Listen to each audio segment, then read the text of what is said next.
Amen. Most Sundays when I try to prepare a message is what they call the lectionary. And that's a group of texts that they say fit each season of the year that we're in. And if I'm honest, there are times I really have to work to get at what the lectionary is trying to get me to understand and what God desires me to say at the same time each Sunday. This reading today is an example of having somewhat grown up in the church and hearing about the miraculous works of Jesus since I was little. I have to confess that sometimes my wonderful oil goes a little dim. It can sometimes become a little monotonous to us. One of the things I learned as a young preacher was whenever you come across a specific account of a miraculous work, you should ask the question why this particular work was recorded. Now, a little background leading up to this particular text this morning. Back in chapter 5, we hear of two healings sandwiched together. On the way to heal the little daughter of the ruler of the local synagogue, a woman who had the issue of blood for 12 years came up to Jesus with the faith that if she but touched the hem of his garment, that she would be made whole. Yes. And when she touches him, Jesus experienced power going out from him. The implication is that the work of healing came at a cost for Jesus. All right. It was in some sense draining.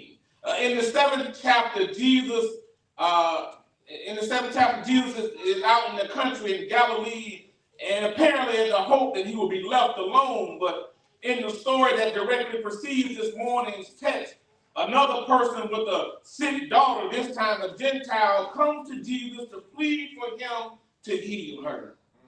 The sense that you get is that Jesus is utterly drained, that he has hit his limit, closed down, and his compassion may be somewhat blocked. All right. Initially, Jesus turns his back on the desperate woman, explaining his refusal to pour himself out yet again to heal somebody by saying he is first called to the Jewish people, implying that only later will he minister to Gentiles.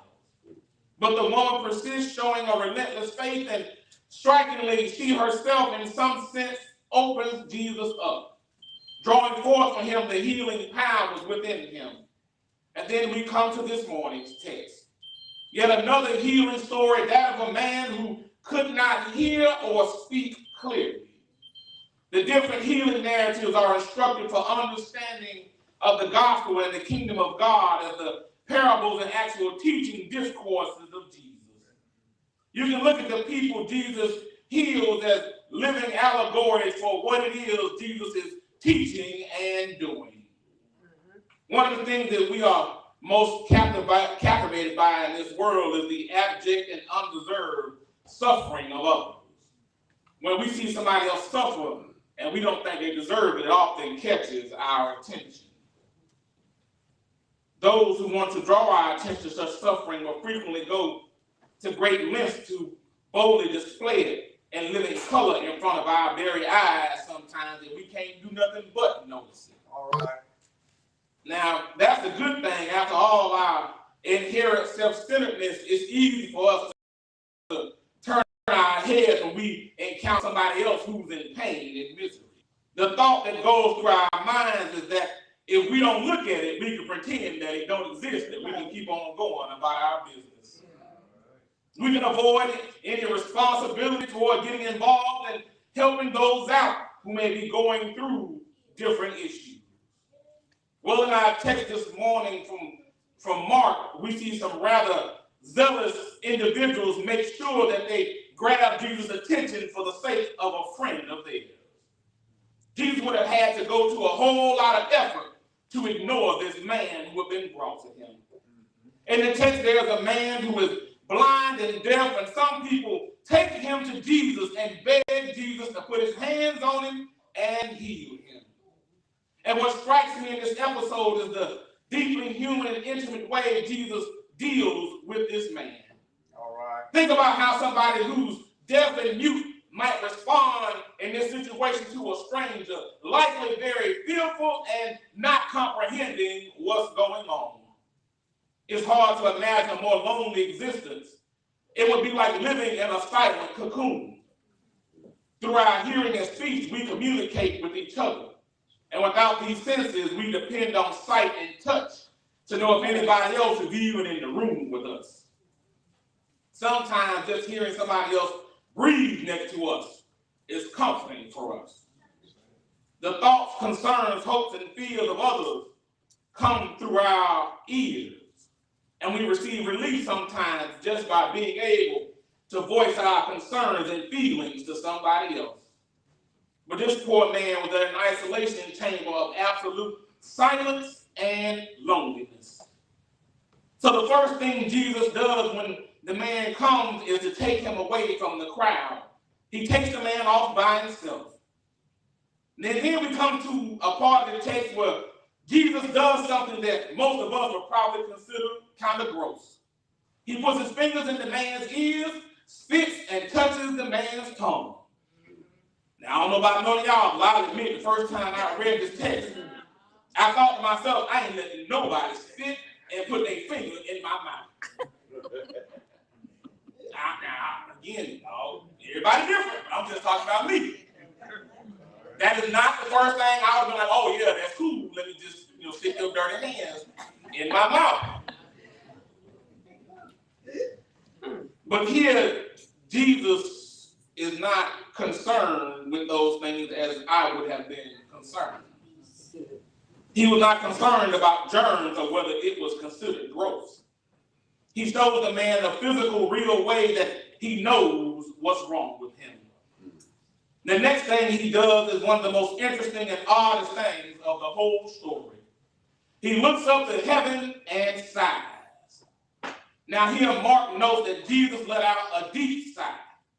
And a more literal rendering of the Greek word used here would be that he moaned. And it was a gut-wrenching moan that Jesus saw in this man a need that went well beyond physical impairment. He identified with the man's impairment and confinement that had been imposed on this man. Now, what could be more human than a moan or a sigh? And for those of you who don't know what I'm talking about, sighing is when you go somewhere and it's just like, or when you pull up, it's like, here we go again. A moan can show sympathy, exasperation, self-pity, exhaustion, nearly the whole gambit of human life. And if I'm honest, I find myself moaning and sighing more and more these days. I moan more often and I moan more deeply. And I wonder if that's true for anybody else in here today. I'm not talking about the moans of relief or satisfaction like, oh, that was real good. I'm talking about the kind of moan we hear from Jesus in today's text.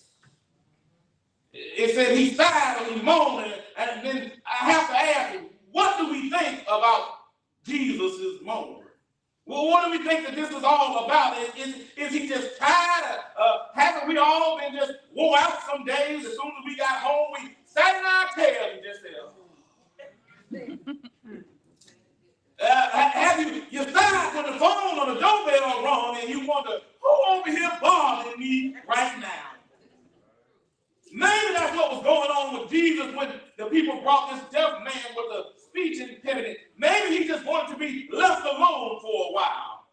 Or maybe he's heartbroken about the path that this man's life has taken.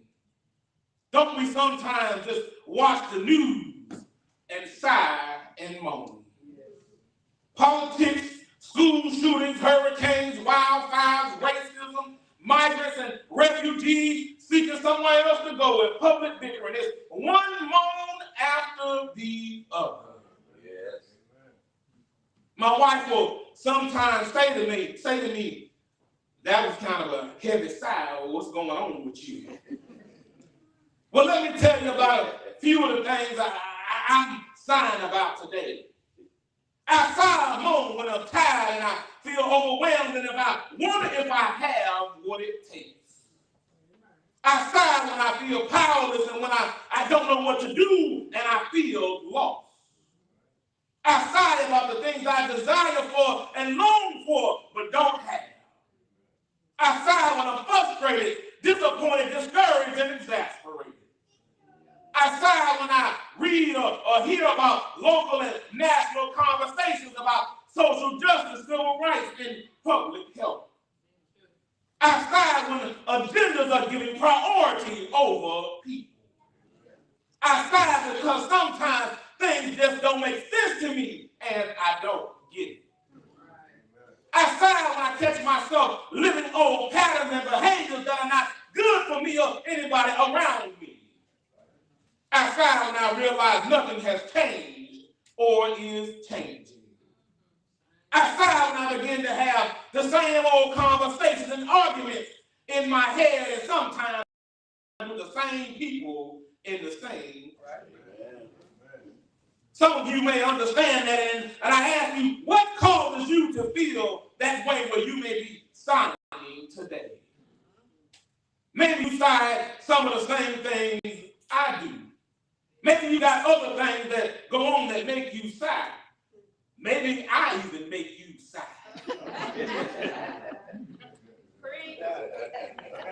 Amen. I'm human. I know some folks. They're like, here comes this again.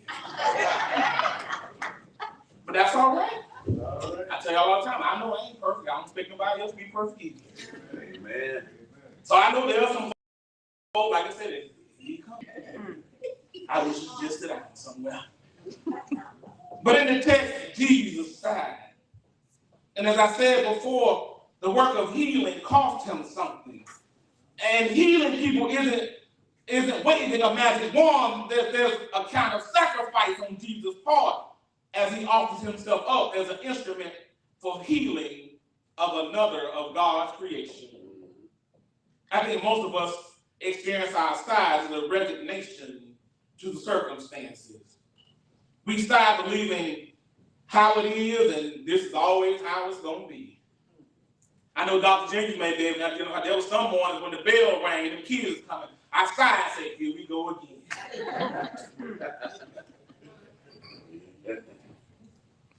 Sometimes we sigh because we resign ourselves to this is all we got and this is all we're going to ever have. And when we feel like that, often we close ourselves off from the future, each other, and the possibility of God doing something new in our lives. Amen. We resign from life, but Jesus doesn't do that. His sigh is not a resignation, it's a registration of his opposition to anything that would contract or constrict the life of those God has created. It's his resistance to whatever is closed. It's his refusal to accept limitations or restrictions on the fullness of life. When I look at the size of my life, I can see the closed places in my life, the places I just decided I was giving up and I quit. I don't work at this for a long time. It ain't working the way I wanted to work. I'm just going to quit. But that is not the way that God functions. I find myself giving up sometimes because my way of thinking ain't accepted by everybody else. I find myself giving up sometimes because my version of the truth, everybody else don't agree with. My actions, my dreams, my hopes, my vision of how life may be. Sometimes I just sigh and give it all up. But in the text, Jesus sighs as a means of saying, I'm going to push all of that away. He sighs as a way of saying, there's a way forward, even though it cost me something. There's a way to keep on moving forward. I wonder if this morning the things that we quit on, we just really didn't want to pay the cost it really takes to get the job done. A lot of times we'll make excuses for why we can't do this and why we can't do that. And the truth of the matter is we really didn't want to pay the cost it took to get there in the first place. Decide and says, but there's to get there. I have students sometimes that'll tell me they want to do things like, oh, well, I'm going to go to the NBA. And the first thing I ask them is, how many jump shots did you shoot today? And they're like, what you mean by that? I said, how many jump shots did you shoot today? I ain't really shot no jump shots, then you're not going to no NBA. I said, there are people who shoot 1,000 jump shots every day because they know that's what it's going to cost them to get where they want to go. Yes. See, if you got a goal, but you ain't putting no work into it, that's not really a goal, it's a fantasy. Yeah. It's a dream that you really don't care nothing about. Yeah. But when you care something about it, you're willing to put some work into it. Yeah. You're willing to pay a cost to get what it is you really want. In the text, this man was lucky enough that he had some friends that were willing to take him to somebody that could fix his problem. Yeah. I mean, I wonder how many of us truly got some folk that care about us enough that when we hurting and in pain, they would put themselves out to take us to somebody who could fix our problem. And even then, being uncomfortable and not knowing what's going on, you would trust the Lord enough to heal your body. Amen. Even when it's something you might think you're skeptical of Jesus when you spitting on your hand and trying to stick it in my mouth. Now, I ain't talking about nobody. I'm being honest with y'all about who I am. I'd have been a little skeptical. But this man trusted the Lord. Yeah. And the Lord healed his body. Yeah. Yeah. Sometimes we have to resign ourselves to just trust God. Yeah. To do the work we've been asked to do, to put in what we know it requires, and then trust God to do the rest. Yeah. Because when we do that, God will always bless us and make sure we have what we need. Yeah. We may not get what we want, but God will make sure you get what you need. Amen. Y'all heard me say before, a lot of times the stuff we want, God knows you can't handle it in the first place. We be whining and complaining to God about why we never got it. God knew you was going to act a fool if you got it, so God never gave it to you. The reason some of us ain't never won no money out of God, know you would act a plumb fool if you was rich tomorrow. You would lose all of your so-called religion and be everywhere doing everything. You might be right. Amen. Listen, I'm telling y'all, some of us now, we got to be honest with ourselves about who we really are. Some stuff we ain't stop doing it because we were holding with it. We stopped doing it because we couldn't afford it no more. Amen. Like real life and bills got here, so we was like, well, I can't really afford it. Let me pull back on it. It wasn't really because God straightened you out. It was just because some other stuff got in the way. And if you got rich, you'll be right back out there doing it again. Same old thing in the same places, maybe with some new people, but doing the same old foolishness. But we know when we're wrong with God when we don't even want to do them things no more. That we know even if we had the money and the opportunity, we still wouldn't want to be bothered. Because God has changed us into somebody different that we know that stuff ain't no good for us and I ain't wasting no time doing it in the first place. Yeah. And all of us have different things and different struggles that, we have to work through God, and that's all right because, again, we're all human. Ain't nobody in here perfect. We all got some kind of struggle and some kind of sin or some kind of something we got to get right with God. Amen. Amen. But our goal is to work through those things and become who God has called us to be. To not give up on the marathon that is this journey with God. Yeah. Because our journey with God is a marathon, it ain't a sprint. And it's a struggle some days to get out of the bed, put your feet on the floor, and keep going and put one foot in front of the other. Yeah. I'd be if I said it was easy. Because it ain't. Like we said last week, if it was easy, everybody would do it. Yeah. And some days we get some places in this journey that we don't even want to get out of bed.